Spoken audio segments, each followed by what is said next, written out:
Jolito, Shamuingapa. Now I'm gonna go into this conversation real quick, and I have to inform people on what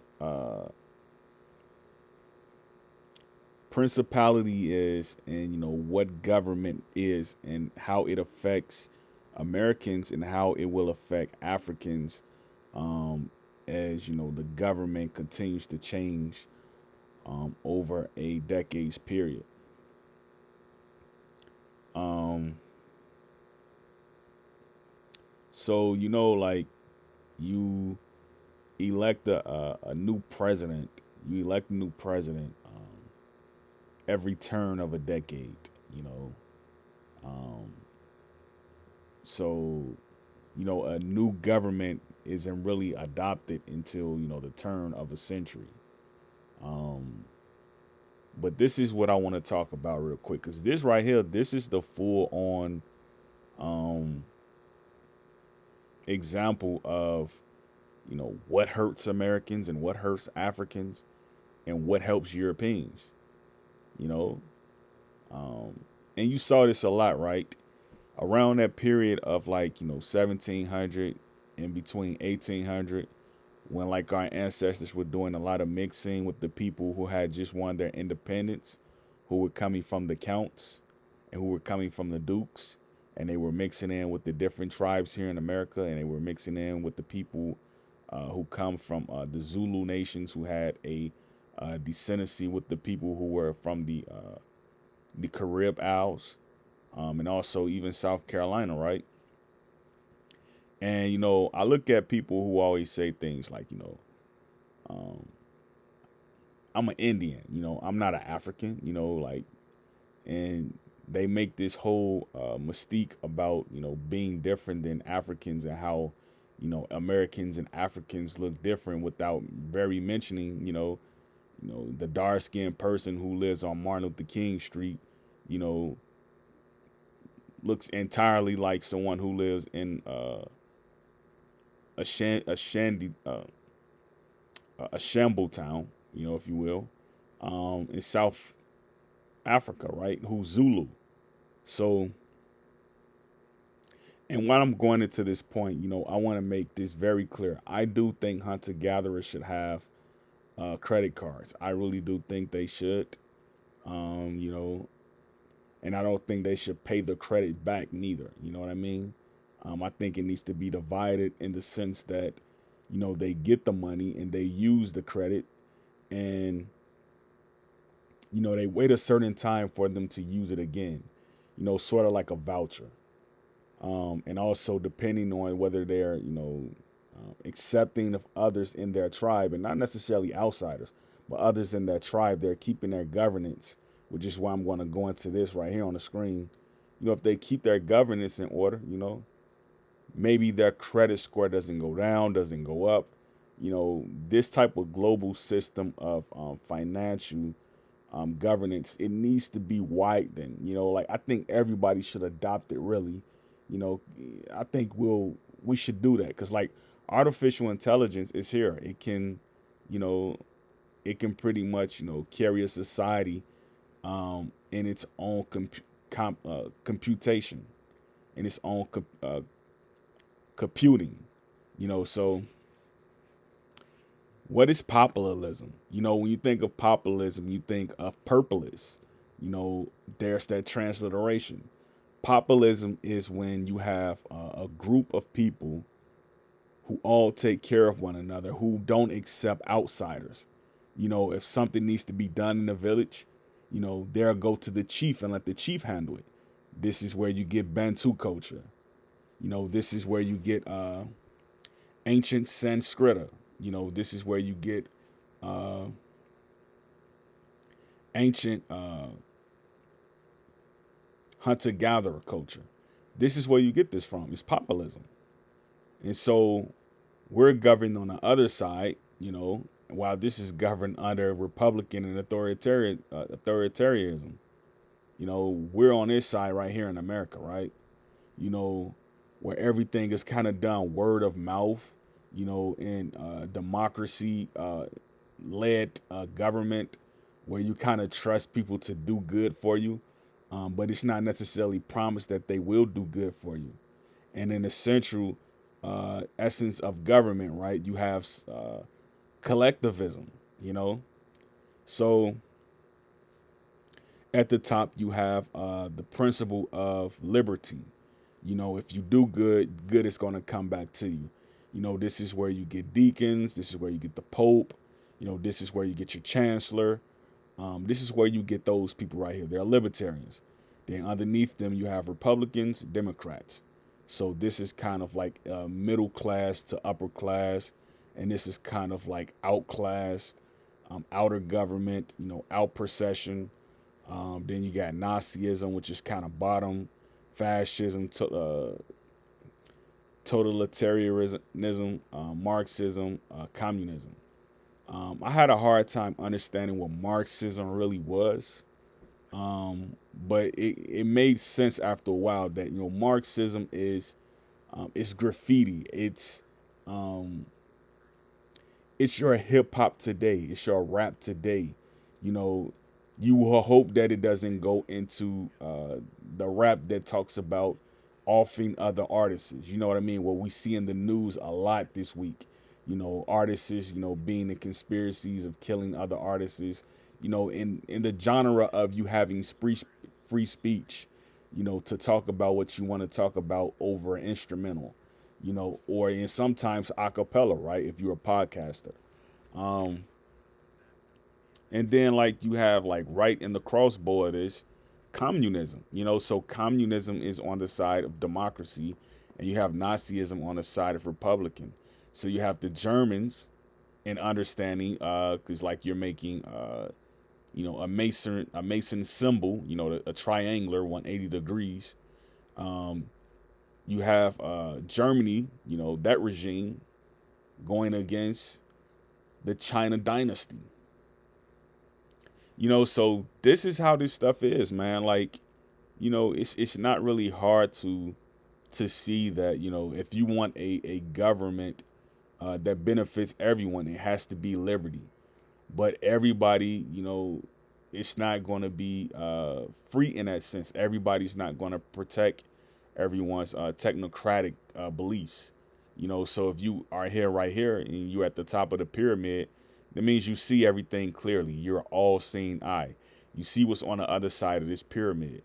If you're on this side of it and then you don't see what's on this side of it, then if you're on the bottom of it, you have a chance of escaping if you're too radical. So the libertarians, they get to go up out of space, they get to come down out of space. This is why when you look at NASA space keepers, right? NASA peacekeepers. Um, the space workers, the astronauts, um, the attendants, all of them, the engineers, um, the cyber, the cyber.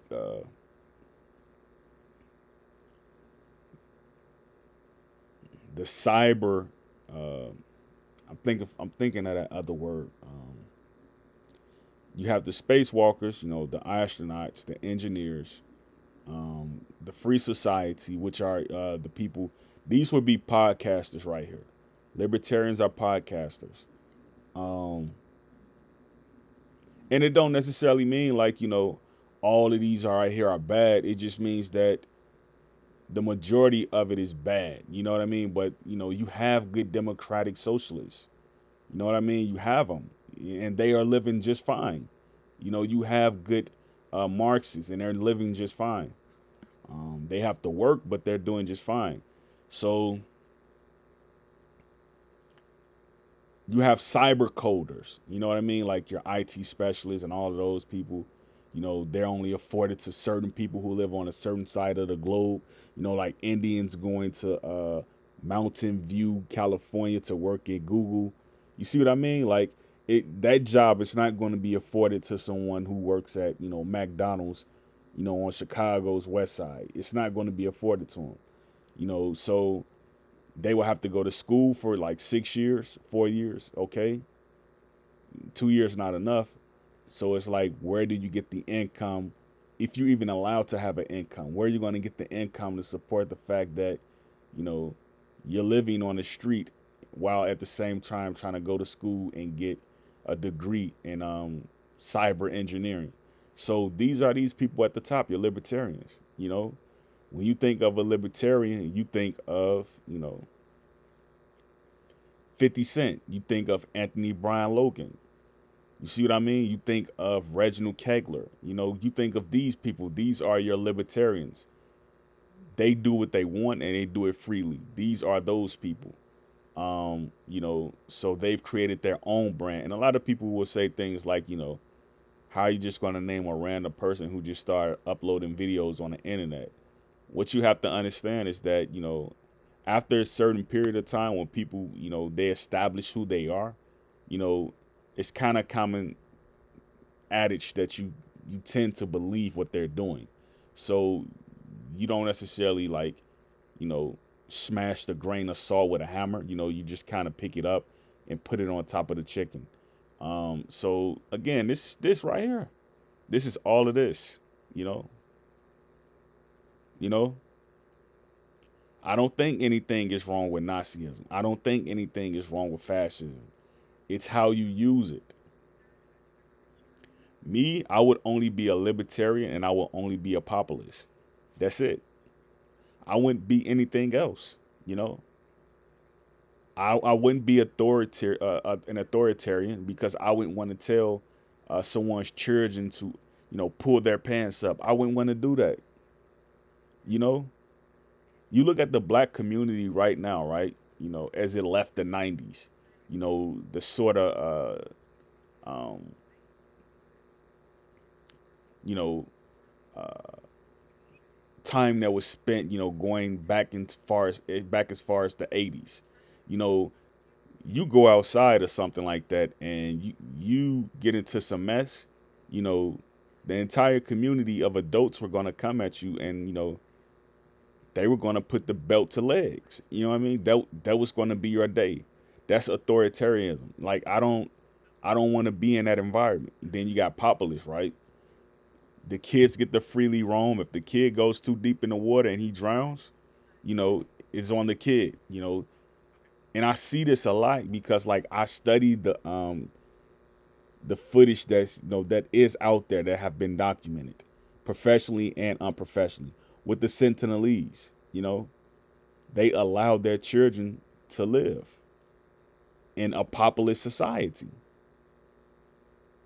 And that's the type of government I think Americans are going to, and I think that's the type of government that they need because when you look at Africa, right?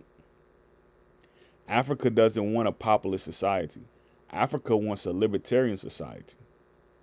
You know, most of the people over there who are of Bantu heritage, they don't want to live like hunter gatherers. I look at, again, I look at the Zulu, right? And I see the fact that the Zulu, their whole tradition has been copied by Siberians and Native Americans. The beaded earrings, the beaded neck wear, the loin cloth, all of that's been copied by the people who you see in these tribes in America. The Nanacote, the Apache, the Dene, all them people copied what the Zulu do. It's the same thing that they do. And like people, I think when people make, comments and they don't necessarily believe the comments that they make, what end up happening is they come back and, they take a hiatus. They grow up a little bit and then they start to realize like, wow, I said all that. I don't even mean it. And then they become an entirely different person. And when they become an entirely different person, what you see is that the stuff that they have learned over a period of time of being, quiet and being reserved and listening and actually seeing things for what it is and kind of looking at things with their two lenses. This is when people start to realize that, I did, you know, make mistakes and I was taught wrong. You see what I'm saying? Like, when you look at the Native American movement in America, it's a cross between socialism, collectivism, and Marxism. Period. So think about that, and you know, I'm gonna head out, and you know, that the last two, the two previous videos were supposed to be the last ones, but you know, when I got that message from her, I had to make a video, and you know, I'm kind of like, you know, 24/7 hour news, you know, at this point. You know, I'm trying to get to 1,000 videos, and I'm there, you know. So I may shave a couple points, I may add some, you know, I'm at 1,000. So I can celebrate now. I can calm down. So great peace, Yakoki.